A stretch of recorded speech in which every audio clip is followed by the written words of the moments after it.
everyone joining this conference. I'm super excited. I've always followed it for a number of years, and I was very pleased to be asked to speak to it. So my name is Dave Murphy. I lead our financial services teams with Sudhi Mukherjee, and we lead them internationally, so basically everywhere outside of North America. And today I'm going to be talking to you about building cloud native banks, which is a topic that I would say I am discussing with clients at least 2 to 3 times a day in just our everyday conversations, be it meeting new clients or talking to existing clients. So why am I having this conversation, and why are we having this conversation with our clients? And it's no surprise the world that we live in is changing dramatically. And this isn't about COVID. This is really just about the world that our clients in financial services live in has been changing dramatically. And a lot of it has come down to digital and the fundamental and permanent shift to digital in their customer base. And that permanent shift is created challenges for our banks historically. And actually that permanent shift has only created more challenges since the pandemic began. And the reasons why, well, if you're any bank across the globe today, the macro environment is absolutely not favorable to you. Interest rates, in nearly any country are at zero. Sometimes they're negative. And interest rates are a big way that banks make money. And so when they're low or they're zero or negative, they make a lot less money. And so that means there's an enormous focus in banks today on simplifying their business and reducing their costs. The second that is really driving and creating challenges for banks more than anything else is the new competition who are setting standards for what new and exciting customer experiences can be that really meet the needs of their customers. And you see the likes of Monzo, which has really been setting that standard across the globe.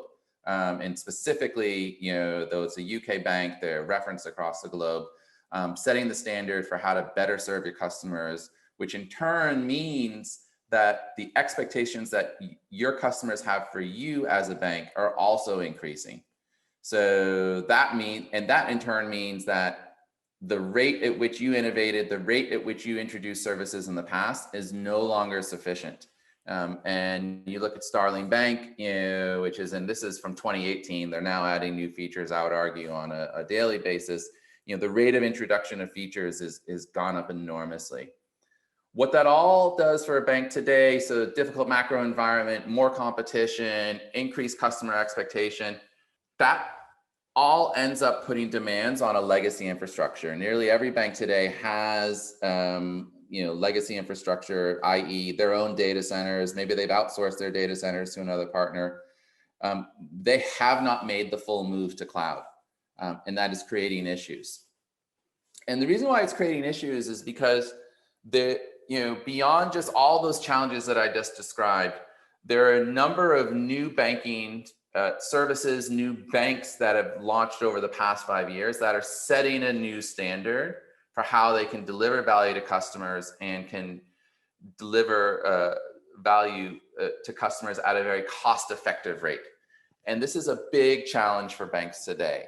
And you look at anyone like Monzo, Revolut, N26, Oak North, Marcus. Some of you may be familiar with these firms. Probably all of us, to a certain extent, courtesy of work we've done, probably understand Goldman Sachs, Marcus.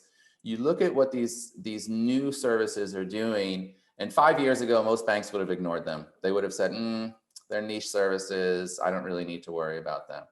But actually today, the rate of growth of these services is basically leading most banks to conclude that actually what these neobanks are doing, the Monzos, Revoluts of the world, this could become the standard in 5 years. Just look at a growth rate of Monzo as one example. 35,000 customers a week means you're going to get to quite a sizable customer base in not that long a time. So what that means, so banks are looking at that, and they're looking at the challenges that are being created with the macro environment. They're looking at this new standard that is being created by these new fintechs that are coming online, and they're evaluating their business against the way these new companies are running. And they evaluate it against how they serve their customers and how they operate. And how they serve their customers is really about what type of services they put in front of them. Are they personalized? Are they delivering value to customers? Are they helping them deal with the financial challenges in their day-to-day lives? From an operational standpoint, they look at these institutions and they say, wow, they operate at a tenth the cost I do on a per customer basis. How do I get anywhere near that? So a number of banks are looking at these companies and say, I probably need to start being like them. And there's a set of characteristics that really define these digital natives. They're cloud native from the get-go. I'm going to spend a bit more time through the rest of this conversation talking about what that means. They have fintech-friendly architectures, meaning they're able to embrace innovation as it comes up in the overall ecosystem. And they are able to do that by leveraging an open data model that enables them to adapt to innovations quickly. They have a culture that is about experimentation, and they have platforms and systems that enable that experimentation. And they have high levels of straight-through processing, and that enables them to deliver lean operations, and in most cases operate a 10th, sometimes a 20th, sometimes even smaller the cost of any of the large banks today.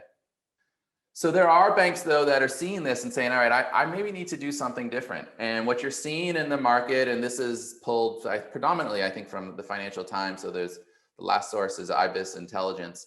What you're seeing in the market is you're seeing some very big players start to make bets on a cloud native architecture.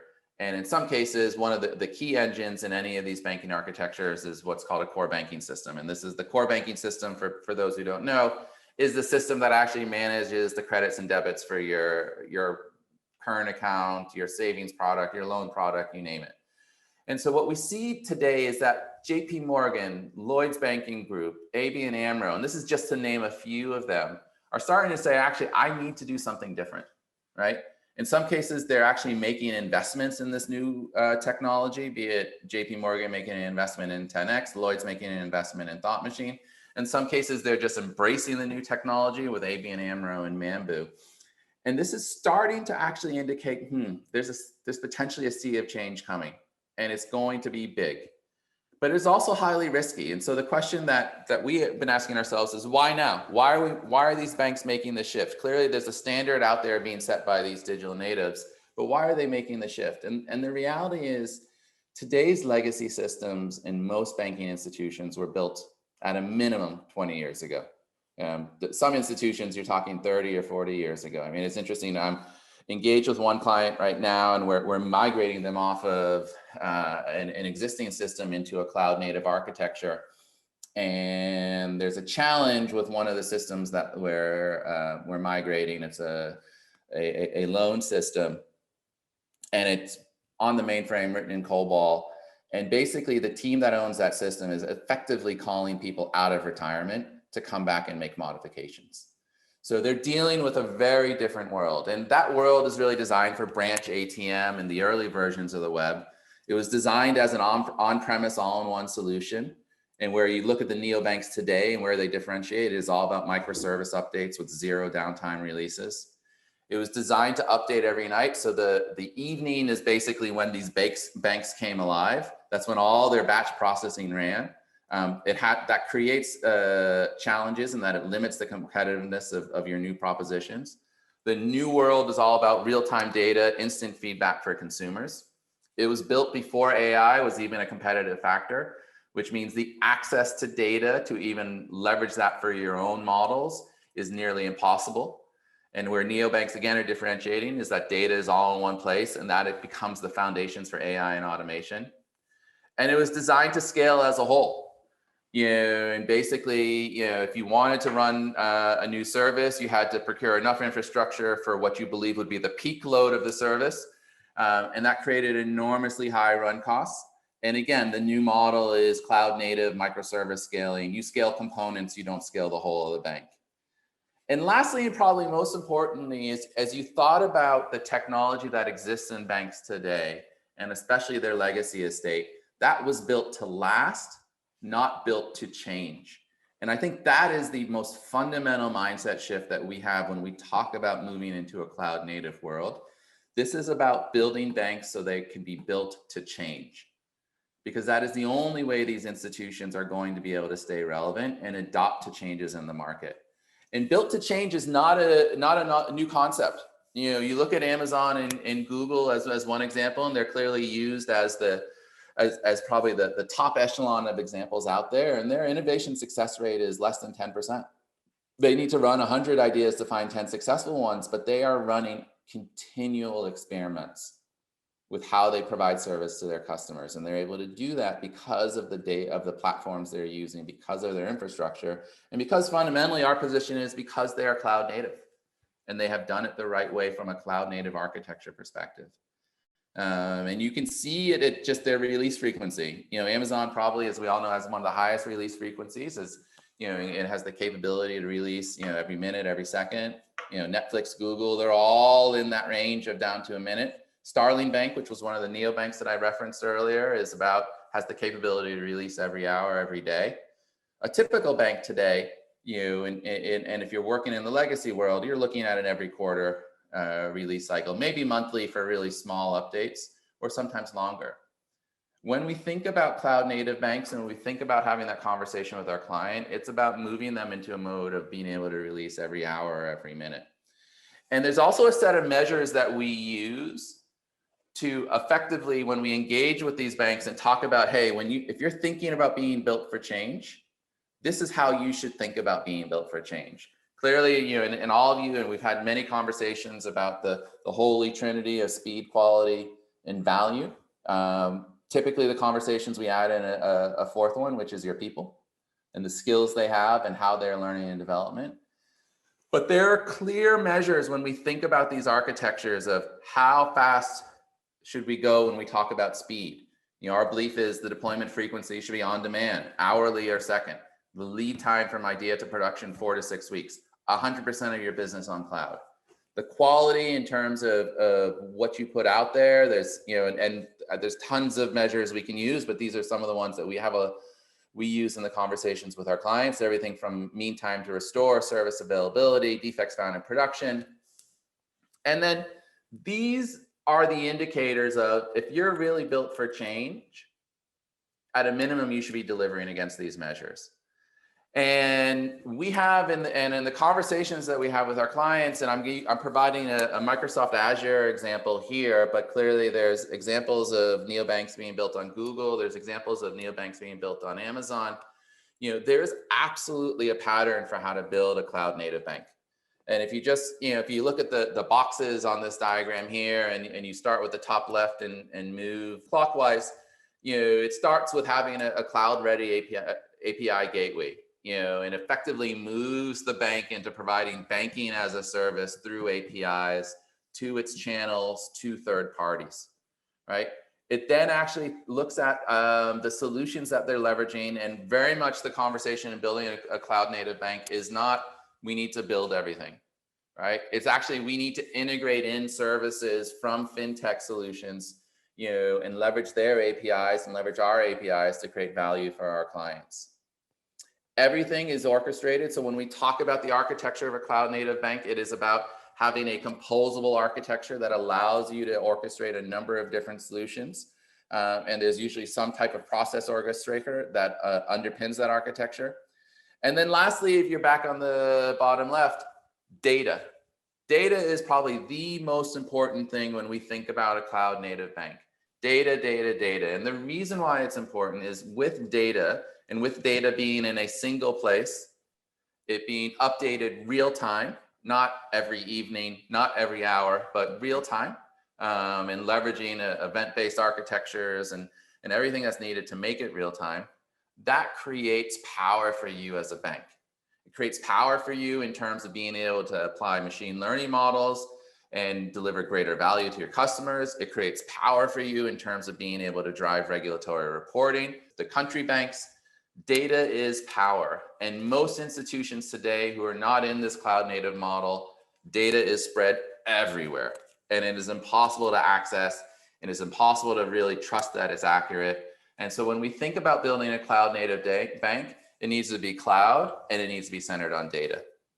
And so the next question really that a lot of our clients have, and when we have a conversation with them, is, okay, that's great. So how do I actually build this bank? And one of our big points of view on this is actually, rather than necessarily spending a great deal of time specifying what this bank should be in the future, it is about what we really focus on is about starting with a build. And we want to, and this is an approach that I know a number of you follow across the board, is We want to be able to build end-to-end steel threads of the bank on day one. And so a lot of the conversation we have when we think about building a NIDA bank, the first 3 months is about building the standard for the bank. And it is building a thread that goes from a mobile app. So we will build a mobile app, design it, leverage a number of the cross-platform technologies that are out there today. We've had great success actually leveraging Flutter as a technology most recently. We build that from the mobile app, through the middle layer, through the core banking system, through the reg reporting systems, through the data lake, and we apply the level of engineering that is required to deliver a high rate of change. So everything is automated from day one. Within 3 months, based off of the technology that is out there today, we effectively are able to stand up a core of a bank.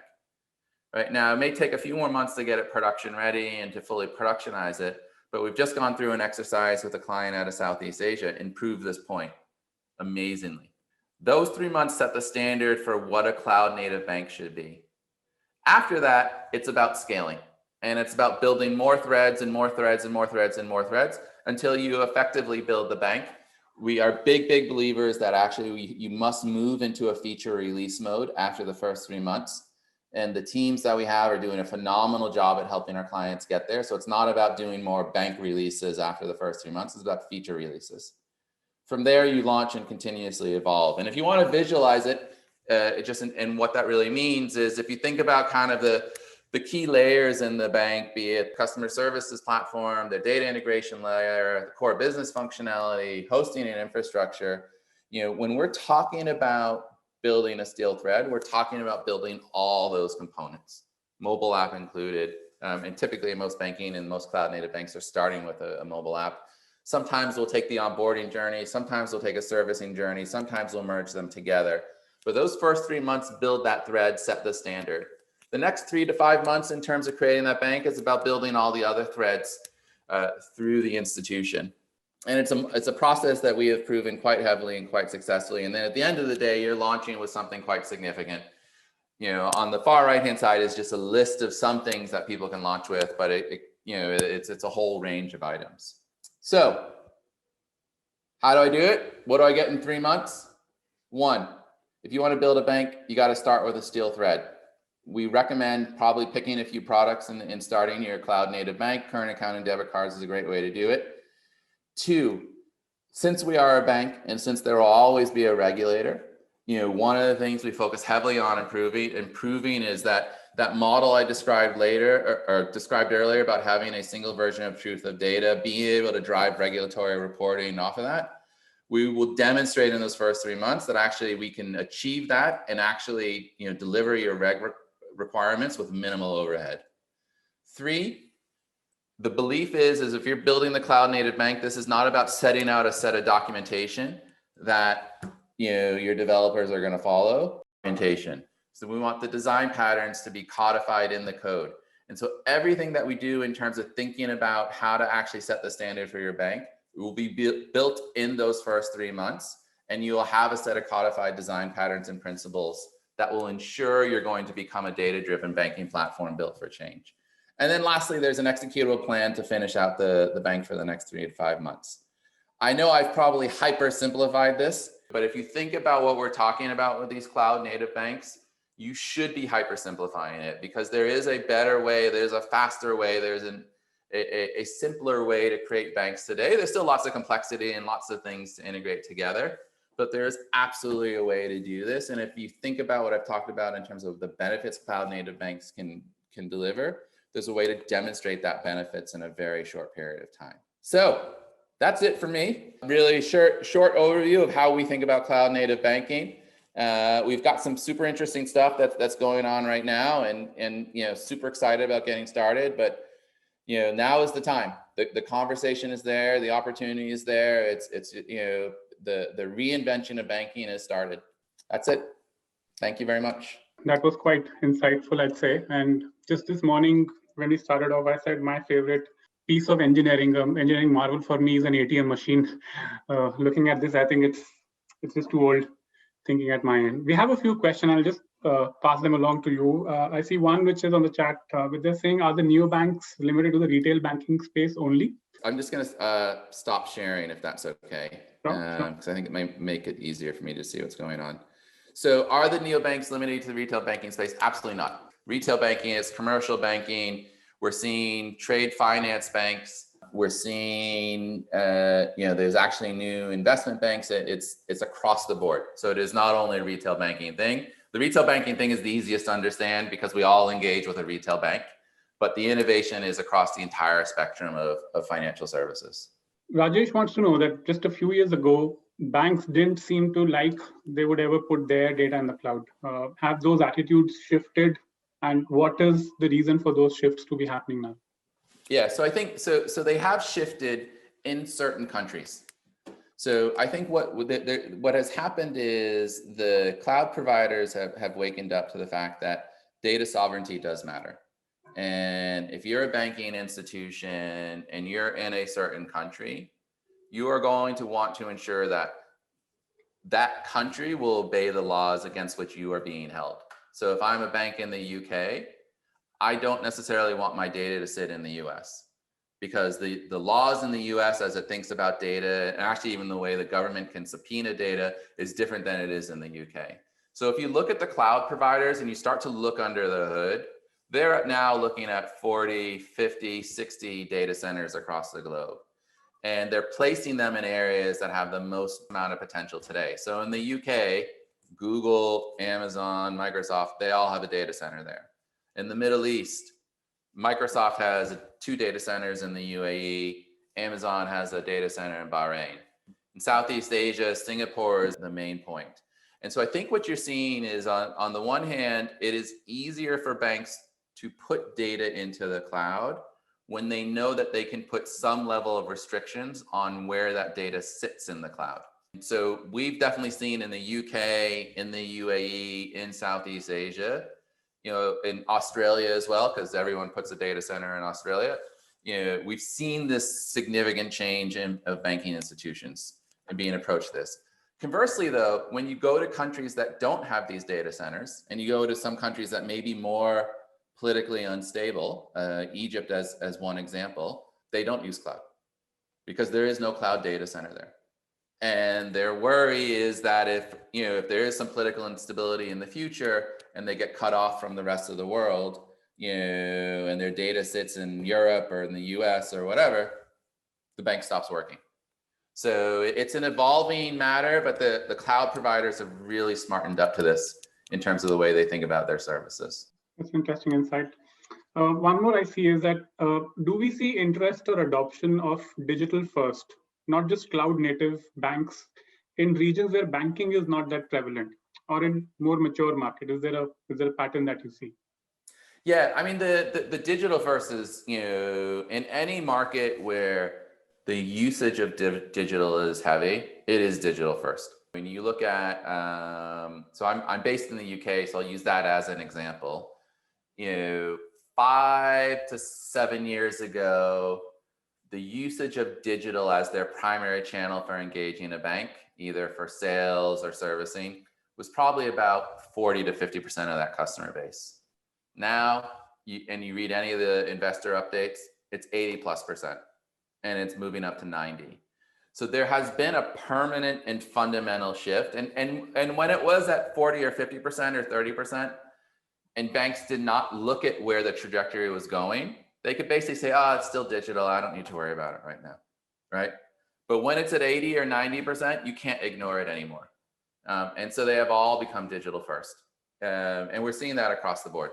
Do you see banks accepting cryptocurrency? And the other one is, do we see an enmesh of cryptocurrency banking with traditional banking? Somebody like a pure cryptocurrency bank sitting on assets in the shortest amount of time that may overshoot, or let's say just overtake the assets that the traditional banks have grown over so many years.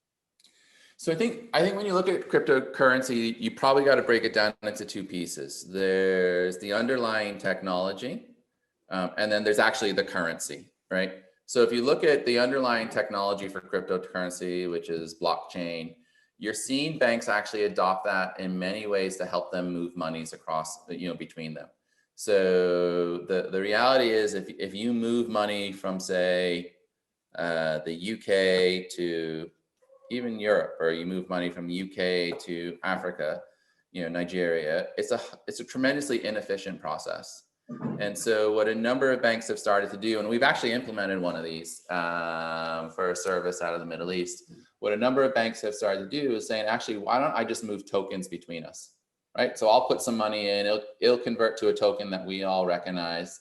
And then if you need money, Bank of England and it's the German regulated bank, well, then we'll move tokens between each other, which is really many ways. So that technology that underpins a lot of cryptocurrency is something banks feel very comfortable embracing. And it's still got challenges and there are questions on it, but we definitely see a lot of that. I think in terms of cryptocurrencies, where we're probably seeing it a bit, if at all, is really in the trading desks of some of these firms. So there are some banks who, just given the appreciation that you see in these currencies right now, there's some banks that actually say, okay, maybe I can make money trading it. But in terms of offering it for the large institutions, they're not. But with that said, you go to a Revolut, which is a currency exchange app. It's eventually becoming a bank. You can convert your Bitcoin to dollars whenever you want to, and the conversion for you. So it's probably coming. If you look at where the neobanks and the fintechs are going, maybe 3 to 5 years away in terms of it being standard, right? In terms of if I have a Bitcoin and I rock up to Lloyd's Banking Group, will they convert my Bitcoin into sterling pound, right? You can get it done today on the fintechs that are out there. And typically if it proves successful, then you'll probably see it in the big banks in 3 to 5 years. That's a good insight for future. I'll take one last one for you, Dave, and I'm just going to mix a few that I've seen. What kind of cloud-based innovation do you see in asset management banks? And is the preference in this communities on community cloud or private cloud? And how easy is to recover any lost data for some of these banks? Oh boy. Okay. This is approaching the limits of my knowledge.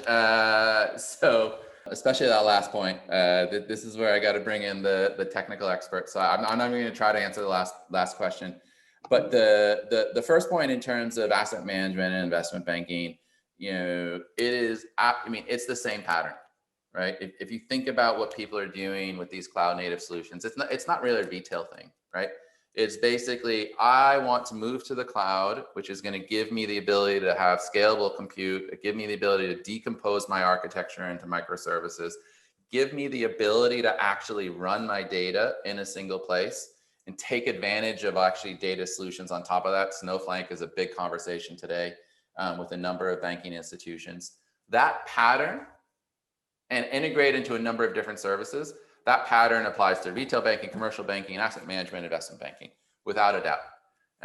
And we see that, and I have a number of conversations with institutions across the globe on that, and we see that hands down. So the pattern itself is definitely the same. Thank you so much for your time this morning, Dave, and I wish you a good rest of the day and a very successful year ahead.